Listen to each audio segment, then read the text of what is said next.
皆さんこんにちは。ジャパニーズポッキャス with 花へお越しくださりありがとうございます。このポッドキャストは日本語を勉強中の方へ向けたポッドキャストで、日本の文化やニュース、また私の個人的な体験だったり経験など、様々なことを日本語でお送りしています。動画のトランスクリプトが欲しい方、またはこのポッドキャストをこれからも聞き続けたいから応援したいと思ってくださる方がいましたら、ぜひメンバーシップへの参加お願いいたします。そして日本語の会話クラスもやっています。日本語を話す練習がしたいと思う方がいましたら、ぜひ概要欄からチェックしてみてください。皆さんいかがお過ごしでしょうか？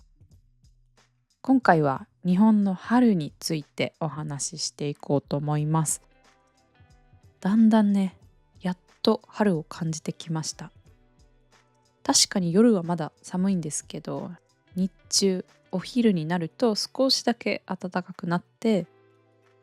ダウンジャケットを羽織ったりマフラー巻いたりみたいな、そういう冬の気候ではなくなってきたので、もうねちょっと心がウキウキしています。あまり季節の変化がない、ずっと暑いとか比較的ずっと寒いとか、あまり季節のね変化がないっていう国の方もいるかと思うんですけど、皆さんの国ではどうですか？だんだん暖かくなってきた、日本みたいにだんだん春になってきたっていう国もあれば、だんだん冬に近づいてきた、寒くなってきたっていう国の方もいるかと思います。そんな感じで季節の変化を感じている方が多いかなって思うんですけど、今回はね日本の春ってどんな感じっていうのを話していこうかなと思います。で、一応3月4月5月ぐらいが日本で春って呼ばれる期間なんですけど、北海道に住んでいる方からしたら3月はまだ雪が降っていてとっても寒いので春とは呼べないかと思うし、沖縄に住んでいる人からしたらもう1月も2月もずっと暖かいよ、だから一生春かなみたいな、その日本でも行く場所、住んでいる場所によってちょっと季節の感じ方は違うんですけど、だいたい3月4月5月ぐらいが春かなと思います。でそのあたりで、だんだん雪も溶けていろんな花も咲いて暖かくなってきてっていう変化があるので、今回はそういう日本の春をテーマに話していこうと思います。以前にも日本の春というエピソードを出しているので、かぶっている内容もたくさんあるかと思います。ですがこれを2026年バージョンということで聞いてもらえると嬉しいです。まずはじめに日本の春といえば、私が日本の春と聞いて思い浮かべる言葉とかキーワードっていうのと、あとは祝日があるんですけど、その祝日についてで、日本の春といえばやっぱり桜ですよね。なので桜についてこの3つを話していこうと思います。ではまず一つ質問なんですけど、皆さんの国で春といえば何ですか？春イコールこれみたいな、日本の桜みたいな花とか何か伝統行事があるかもしれないし、何か言葉とかキーワードとか思いつくものはありますか？日本の春と聞いて、いろんな言葉で表すことができると思うんですけど、もちろん桜っていう方もたくさんいると思うんですけど、私は日本の春を表すキーワードとしたら、別れ、出会い、移動、心機一転、あと始まり、本の1ページ目、チャプター1第1章というような言葉が思い浮かびます。頭にこういう言葉が思い浮かびます。で、この言葉をちょっとずつ説明していこうかなと思うんですけど、まず日本の学校ですね。小学校、中学校、高校、大学。これらは3月に終わって、で、4月から新しい1年が始まります。4月が新学期とか、いわゆる学年が変わる時、高校に入学する、大学に入学するっていうのは4月になります。なので、まず3月に学校を卒業したり、1年間一緒に過ごした友達とバラバラになったり、別れがあります。なので日本の春は別れがまず最初に来るなって思います。その後に4月に新しい学校に入学したり、あとはクラスが変わって新しい友達に出会うっていうこともあるかと思うので、そこで出会いがあるかなと思います。なので日本の春は別れがあって、だけどまた新しい出会いがあるっていうイメージがあります。で、学校だけではなくて、大学を卒業した学生ですね、が4月から会社に入社して働き始めるっていう制度があります。新卒採用っていう制度があって、だいたい大学を卒業したら4月からみんな一斉に働き始めます。なのでここでも新しい出会いがありますよね。で、これは大学を卒業したばかりの人だけではなくて、例えば日本の多くの会社は4月を新年度にしています。4月から1年が始まるというふうにしているので、この時期に部署が移動するっていうのもあると思います。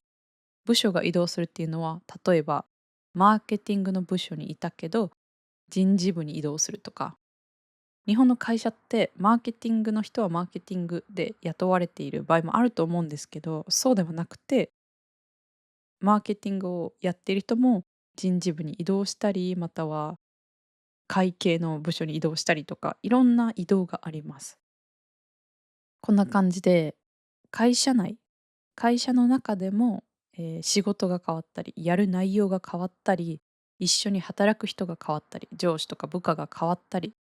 そんな感じでいろんな出会いとか移動があるかなと思います。で、4月から大学に行くから、実家を出て両親が住んでいる、今まで住んでいた家から引っ越す場合がありますよね。あとは新しいオフィスで働き始めるとか、転勤になった、移動になったので、違う場所に住むってなったら、移動があったり、新たな始まりっていうのがあると思います。で、心機一転っていうのは、今までやっていたことを変えて新しいことをやってみるみたいな意味です。これが、私が思うざっくりとした日本の春かなと思います。いろんな人との別れ、出会いがあって、働く場所が変わったり、働く仕事の内容が変わったり、いろんな変化がある。それが日本の春だと思います。私みたいに一人で働いていたら、日本の春を感じることは桜ぐらいしかないんですけど、多くの方は、日本に住んでいる、日本で働いている方は、別れ、出会い、移動などなど、新しい始まりを感じることがたくさんあると思います。で、日本でバイトしている方だったら、新しく高校1年生になった人とか、大学1年生になって人生で初めてバイトをするっていう方も4月とか5月に多いかなと思います。なのでバイト先に新しい人が入ってきたっていうことも多いかと思います。私も高校1年生の時に人生で初めてアルバイトを始めたんですけど、それが4月の終わり頃だったと思います。なのでそんな感じの学生も多いかなと思います。始まりを喜ぶ人もいれば、別れが辛くて悲しいスタートっていう方もいるかと思います。だいたい日本の春のイメージをつかんでもらえたかなって思うんですけど、次はね、春の祝日についてちょっと話していこうかなって思います。3月20日、3月20日は春分の日という祝日なんです。3月20日がナショナルホリデーで祝日、お休みの日です。で、春分の日、春を分ける日と書いて春分の日って言うんですけど、一応その公式的な文章では自然を称え、生物を慈しむ日とされています。で、正直この文章を聞いてもよくわかんないですよね。私もっていう感じでした。もちろん自然を大切にした方がいい、生き物を大切にする、そういうメッセージは伝わってくるし、それは当たり前だし、大切にした方がいいのはわかるけど、でもそれだけで祝日なのみたいな。自然を大切にした方がいいよね。じゃあ、そういう祝日作ろう。やった、できたね、ラッキーみたいなそんな感じかと思ってたんですけど、さすがにそんな簡単に祝日ができるわけはなくて、これは結構長い歴史があって春分の日となっています。どんな歴史があるかっていうと、日本の皇室と関係しています。皇室っていうのは英語で言う Imperial Family です。その皇室の行事で春季皇霊祭というものがあります。で、もともとは毎年この日に今の天皇が皇霊殿と呼ばれる場所で昔の天皇や皇后の霊を祀る大切な儀式がある日でした。祀るというのは神様とか祖先を大切にして感謝したりお祈りしたりすることです。で、これは昔の、祭日、今でいう祝日、お休みの日でした。で、第二次世界大戦前、World War II ですね。この前を戦前といって、第二次世界大戦後、この戦争の後を戦後って言うんですけど、まずこの春季皇霊祭という行事が戦前にとても大事な行事として行われていたそうです。で、戦争があっていろいろあって、ちょっと日が過ぎて1948年にこの昔からあった大事な行事を祝日にしようということで春分の日という祝日になりました。名前が変わっている理由なんですけど、戦後日本は宗教と国家を切り離す政教分離という考え方が強くなります。日本の国家として、国としてはその宗教とは切り離そうっていう考え方が生まれて、戦前のその行事は宗教的な考えが含まれていたので、それとは切り離そう。だけどずっと続いている大事な行事だから祝日にしようってことで、名前が変わって春分の日となりました。で、意味も変えて自然を称え生物を慈しむ日とされています。で、これは普通に生きていたら本当に何でもない日っていう感じがします。例えば学生だったら春休みです。春休みの期間なので、特に学校が休みになった、やったとかもないです。で、会社で働いていたら、1日休みがあるぐらいラッキーぐらいかなって思うんですけど、一応歴史があって、皇室の中では行事が行われているみたいです。で、一つ、春分と聞くと、昼と夜の長さが同じっていうのを聞いたことがあります。で、春分の日と聞くと、そろそろ日の出から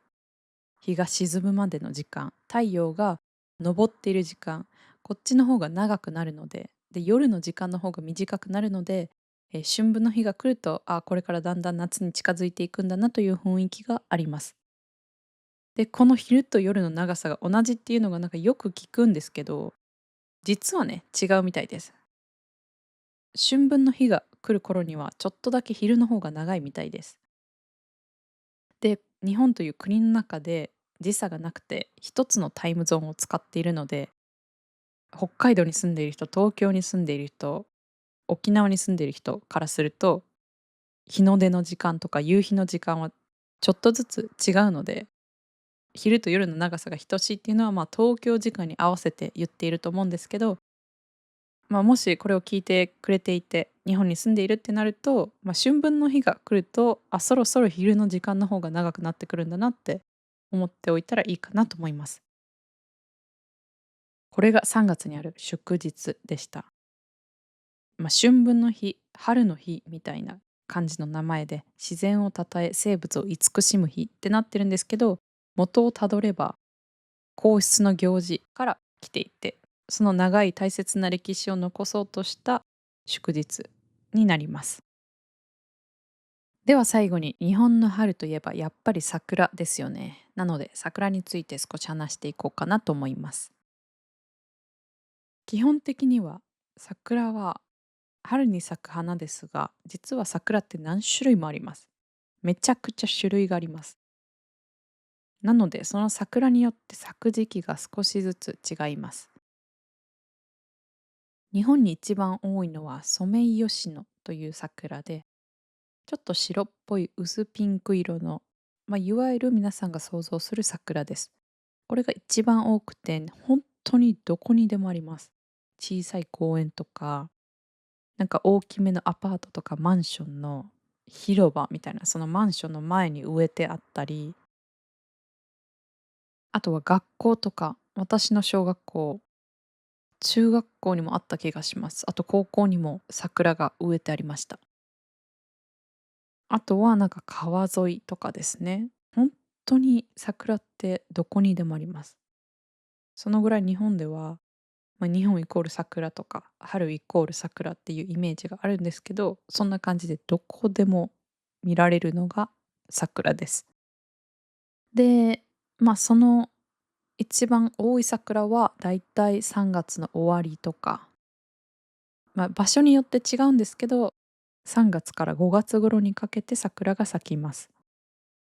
暖かいところですね、沖縄とか九州とか、そっちだと少し早いし、東北とか北海道の少し寒い地域では4月とか5月に桜が咲く場所もあります。で、桜の花が咲き始めることを開花って言って、桜の開花時期って調べると、皆さんがいる場所の桜はいつ頃咲き始めるかっていうのがね、ニュースになっていたりするので、それを調べることができます。開花時期って調べてみてください。で、開花時期だと、桜が少し咲いているけど、まだ全部は咲いていないっていう状況ですね。で、やっぱり見たいのって全ての花が咲いている状態、もう真っピンクのすごく美しい景色。これを楽しみたい方が多いと思うんですけど、桜が全て咲いている状態を満開って言うんですけど、その満開の時期を調べてみてください。例えば、その満開の時期で検索して、あとは皆さんのいる場所ですね。東京、埼玉県、千葉とかどこでもいいんですけど、その満開の時期とロケーションを一緒に調べてみると、皆さんが住んでいる場所、皆さんが行く場所の桜の満開の時期がわかります。で、今年の桜は咲くのが早いらしいです。開花時期が少しいつもより早いみたいです。なので、4月の初め頃に桜を見に行こうって思ってた方だと、場所によっては少し遅いかもしれないです。で、これはあくまでも予想なので、これからずっと寒い天気が続くと、変わってきたりするんですけど、今年はね、いつもよりは早いみたいです。なので3月の終わりには、綺麗な桜が楽しめる時があります。で、これは本当になんでかわかんないんですけど、いっつも桜が満開に咲いてる時って雨が降ります。いつもなんか桜が綺麗に咲いた今週の週末は桜を見に行こう、お花見しようって思ったら大雨みたいなそういう時があるので、その天気をね、チェックしながら桜を楽しむ日をね、プランするといいんじゃないかなって思います。で、桜を見に行くこと、桜を見ながらピクニックをすることをお花見って言うんですけど、公園とか川沿いとか、そういうところに行ってみんなでご飯とかお酒を買ってきてお花見をする、そういった方が多いかなと思います。家族と友達と、または会社の同僚と一緒に働いている人とみんなでお花見に行く方が多いかと思います。なので、桜で有名な観光スポットってあると思うんですけど、そういうところはね、めっちゃくちゃ人が多いです。もうとにかく人が多いです。外国から来る観光客の方も多いだろうし、日本人もね、桜は大好き、見に行きたいという方が多いと思うので、もうとにかく人が多いと思うんですけど、それでも桜を見る価値はあるんじゃないかなって思います。しかもその満開の時期って1週間とか、長くても2週間ぐらいしかないかなと思うので、その本当に1年の1週間だけしかないその景色を楽しもうと思ってみんなどこかに出かけるので、ちょっと人混みが嫌いな方は大変かもしれないですけど、一度は見に行く価値があるんじゃないかなって思います。あとは、その桜の種類もいろいろあるので、行く場所によっていろんな桜が見られるかなと思います。なので皆さんの、家の近くとか、あとは今回旅行に行く方、これから日本に旅行に来るって方は、皆さんが行く場所を調べて、どんな桜が咲いているかなど、調べて行ってみるのもいいんじゃないかなって思います。桜によってやっぱり少しずつ色も違うし、生え方も違います。なんかこうカーテンみたいに下に垂れ下がっている状態。そんな桜、しだれ桜って言うんですけど、そういう桜もあるし、本当にね、木によってそれぞれいろんな特徴があるので、そういうのを楽しみたい方は、ぜひ行く場所と、あとは桜の種類なども調べて行ってみるといいかなと思います。で、桜の時期はお祭りムード、ちょっとイベントみたいな感じで、いろんな屋台がある場所もあると思います。そこで、いろんなご飯を食べたり、日本のストリートフードを楽しみながら、それを買ってお花見をするっていうのもいいんじゃないかなと思います。私は現時点ではお花見のプランがまだないんですけど、多分どこかに見に行くかなと思います。家の近所かもしれないし、ちょっとだけ遠出して桜を見に行くかもしれないんですけど、私もいろんなところに桜を見に行ったことがあるわけじゃないんですけど、皆さんが行ったことがある場所で、めちゃくちゃ行ってよかったみたいな場所があれば、ぜひコメント欄で教えてください。それを見た方がね、また行ってみたりするかと思うので、ぜひあれば教えてください。で、私は大阪にいるので、大阪の桜で有名な場所といえば、大阪城公園。大阪城というお城がある公園があるんですけど、その大阪城公園っていう場所は桜ですごく有名です。なのでそこに観光ついでに、桜を見ながら散歩したりっていうのもめっちゃいいと思います。あと私が行ったことがある場所だと、造幣局っていう場所があるんですけど、そこの川沿いに桜がたくさん咲いています。大阪の帝国ホテルっていうホテルがある、その目の前なんですけど、そこの桜はめちゃめちゃ綺麗で、で、川も流れているので、そこにレジャーシートを引いて、みんなでピクニックしてるっていう方が多いです。私が行ったことがあるのは、その大阪城と造幣局前なんですけど、他にもたくさんあるので、ぜひ皆さん調べて行ってみてください。今回は日本の春についてお話ししてみました。別れと出会いがあり、新生活を始める人が多いのが日本の春だなと思います。そしてやはり欠かせないのが桜かなと思います。どこにでも咲いていて、気軽に見ることができるのが桜なんですけど、桜の名所、桜で有名な場所もたくさんあって、で、そこで友達同士、家族、同僚など、みんなで一緒にお花見をするという人も多いかと思います。春という季節がない国に住んでいる方もたくさんいると思いますし、春って聞くと、だんだん気温が暖かくなってくる、それだけちゃうって思う人もいるかと思うんですけど、春は日本の中でも結構特別、いろんな変化がある時期、そしてとっても有名な花、桜が咲く時期なので、結構特別に思っている日本人も多いかなと思います。桜の時期に日本にいる方、この時期に日本に来る方は、ぜひこの一瞬の桜の季節を思う存分楽しんでください。では今回はここまでになります。皆さん今回も最後まで聞いてくださり本当にありがとうございました。ではまた次回のエピソードでお会いしましょう。皆さん今日も良い一日をお過ごしください。それでは。